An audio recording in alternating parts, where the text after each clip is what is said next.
अल्लाह ही अल्लाह किया करो, दुख न किसी को दिया करो, जो दुनिया का मालिक है नाम उसी का लिया करो। अस्सलामु अलैकुम वरहमतुल्लाहि वबरकातुहू। नाज़रीन, इस्तकबाल है आपका viral news live studio Jalgaon. मैं आपका मेज़बान हाफिज़ अब्दुल रहीम। नाज़रीन, आज डालते दुनिया की 5 बड़ी अहम खबर पर एक नज़र, लेकिन उससे पहले आपसे गुजारिश है कि हमारे चैनल को सब्सक्राइब कर दीजिए, बेल आइकॉन को दबा दीजिए। और आपको बता दें कि मुफ्ती हारून नदवी साहब खिताबत के 2 दिन के दौरे कर्नाटक पर है, और साथ में हमारे बहुत ही ख़ास दोस्त हाफिज़ अब्दुल हन्नान हुसैनी साहब भी मुफ्ती साहब के साथ है, जो आज इंशाल्लाह यहाँ पर तशरीफ़ लाएंगे। नाज़रीन, दुनिया की बड़ी अहम खबर में सबसे पहली खबर यह है कि तालिबान के कब्ज़े के बाद अफ़गानिस्तान से बाहर निकलने के लिए हज़ारों अफ़गान और गैर मुल्की शहरियों का काबुल हवाई अड्डे पर हुजूम है। हामिद करज़ई एयरपोर्ट पर नामालूम अफराद की फायरिंग में एक अफ़गान गार्ड हलाक। बरतरफ अफरा तफरी का माहौल, मुल्क को छोड़ने के ख्वाहिशमंदों का ज़बरदस्त अज़्दहाम है।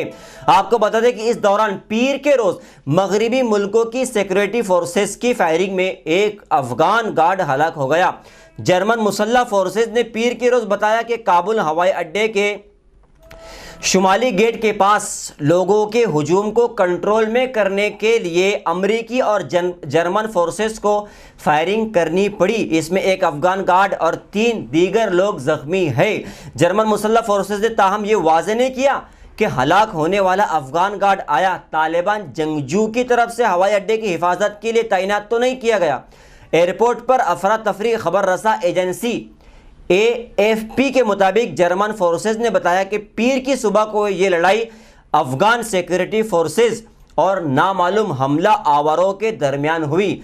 जर्मन फोर्सेस ने एक ट्वीट में कहा, एक अफगान सिक्योरिटी अफसर हलाक हो गया जबकि दीगर 3 जख्मी हो गए हैं। नाज़रीन, दूसरी बड़ी खबर यह है कि अमेरिका के जो सदर है जो बाइडन, ये बार बार कह रहे हैं कि हमारा वहाँ से अफगानिस्तान से निकलने का फैसला गलत नहीं था। अगर वहाँ से अब नहीं निकलते तो कब निकलते। अमेरिकी सदर जो बाइडन ने उम्मीद जाहिर की है कि 31 अगस्त तक अफगानिस्तान से निकलना मुकम्मल कर लिया जाएगा। जो बाइडन का कहना था कि तारीख बताएगी कि उनका अफगानिस्तान से निकलने का फैसला दुरुस्त था। व्हाइट हाउस से टेलीविज़न खिताब करते हुए अमेरिकी सदर जो बाइडन ने कहा कि उम्मीद है कि 31 अगस्त तक अफगानिस्तान से निकलने का जो काम है वो मुकम्मल हो जाएगा और डेडलाइन बढ़ाने नहीं पड़ेगी। अगर डेडलाइन बढ़ाने से मुतल्लिक गैर मुल्की रहनुमाओं की दरख्वास्त मिली तो देखेंगे कि क्या कर सकते हैं। 28,000 काबुल से बाहर मुंतकिल अमेरिकी सदर का कहना था कि गुज़िश्ता 36 घंटे से कम अरसे में 11,000 अफराद को अफगानिस्तान से निकालने में कामयाब हुए और 14 अगस्त से अब तक 28,000 अफराद का इनखला करवा चुके हैं, जबकि अमरीकी शहरियों के अलावा इत्तेहादी ममालिक के शहरियों और अफगान साथियों की भी मदद जारी है। तो ये है जो बाइडन जो अमेरिका के सदर हैं, वो कह रहे हैं कि वहाँ से अगर अब नहीं निकलते तो फिर कब निकलते। नाज़रीन, 5 बड़ी खबरों में तीसरी खबर यह है कि मिस्री हुकूमत ने गज़ा की कशीदा सूरत हाल के सबब सरहदी राहदारी राफ़ह क्रॉसिंग को गैर मुअय्यना मुद्दत के लिए बंद कर दिया। राफ़ह क्रॉसिंग को गैर मुअय्यना मुद्दत के लिए बंद कर दिया। बरतानवी खबर रसा एजेंसी राइटर्स के मुताबिक मिस्री सिक्योरिटी ज़राए का कहना है कि ताहुक्म सानी राफ़ह क्रॉसिंग को बंद कर दिया गया है। इधर दूसरी जानिब हमास ने भी तस्दीक की है कि मिस्र ने तफसीलात बताए बगैर क्रॉसिंग को बंद करने का फैसले से आगाह किया है। इसराइल और हमास के दरमियान जारी कशीदा सूरत हाल के नतीजे में उठाया गया हफ्ते के रोज़ इसराइली फोर्सेस और हमास के दरमियान झड़पें जारी है, जिनमें एक इसराइली फ़ौजी और एक के 40 फ़लस्तीनी शहरी ज़ख्मी हुए, जिसके बाद इसराइल ने गज़ा पर 3 मिसाइल दागे। राफ़ह क्रॉसिंग गज़ा और मिस्र के दरमियान मौजूद वाहिद ज़मीनी गुज़रगाह है। ये एक ही रास्ता है। इसराइल और मिस्री सिक्योरिटी वजूहात की बिना पर गज़ा के साथ मौजूदा सरहद पर कड़ा पहरा रखते हैं। तो ये एक ही रास्ता है जिसको बंद कर दिया गया है और बगैर इत्तला के ये रास्ता बंद कर दिया गया है। नाज़रीन, आपको बता दें कि चौथी बड़ी खबर ये है कि बरतानवी वज़रात दिफा का कहना है कि बरतानिया अफ़गानिस्तान से 13 अगस्त से अब तक 5,725 अफराद का इनखला यानी उनको वहाँ से निकाल चुका है। बरतानवी दफ्तर खारजा के वजीर जेम्स क्लेरी ने बरतानवी नशरियाती इदारे से गुफ्तगू में कहा कि बरतानिया अमेरिकी इनखला 31 अगस्त की डेडलाइन बढ़ाने की कोशिश करेगा। ये कह रहे हैं कि हम इसके डेडलाइन बढ़ाने की कोशिश करेंगे।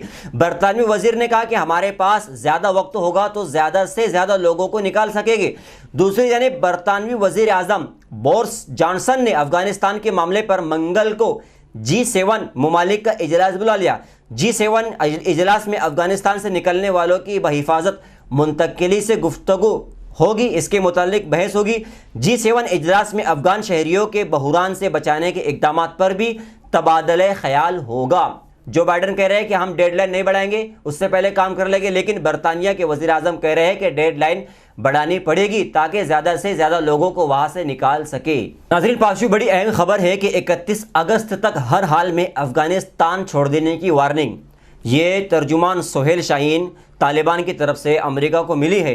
तर्जुमान तालिबान सोहेल शाहीन का कहना है कि अमेरिका ने अफ़गानिस्तान से फ़ौजी इनखला 31 अगस्त की डेडलाइन में तोसी की तो रद्द अमल का सामना करना पड़ेगा। तालिबान गैर मुल्की अफवाज के इनखला की तारीख में तोसी कबूल नहीं करेगी।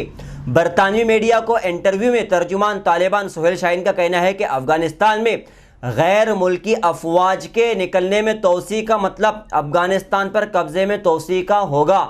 मतलब अगर कोई गैर मुल्की फ़ौज यहाँ पर अपनी तारीखें बढ़ाएंगे, निकलने के बारे में नहीं सोचेंगे, तो हम उनका मतलब ये सोचेंगे कि वो अफ़गानिस्तान में कब्ज़ा करना चाहते हैं। इसलिए उन्होंने कहा कि अफ़गानिस्तान में तोसी का मतलब अफ़गानिस्तान में कब्ज़ा होगा और इससे बाहमी बदएतमाद की सूरत हाल पैदा होगी और रद्द अमल आएगा। उन्होंने कहा कि अमरीकी सदर बाइडन ने कहा था कि उनकी अफवाज इस तारीख तक मुल्क से बाहर होगी। 31 अगस्त एक सुर्ख लकीर थी, गैर मुल्की अफवाज को मुकर्रर तारीख तक चले जाना चाहिए। ऐसा ना हुआ तो ये एक साफ खिलाफ वर्जी होगी। सोहेल शाहीन ने मजीद कहा कि अफ़गानिस्तान से इनखला करने वाले अफ़गान जान बचाने के लिए नहीं बल्कि गुर्बत की वजह से मगरबी ममालिक जाना चाहते हैं।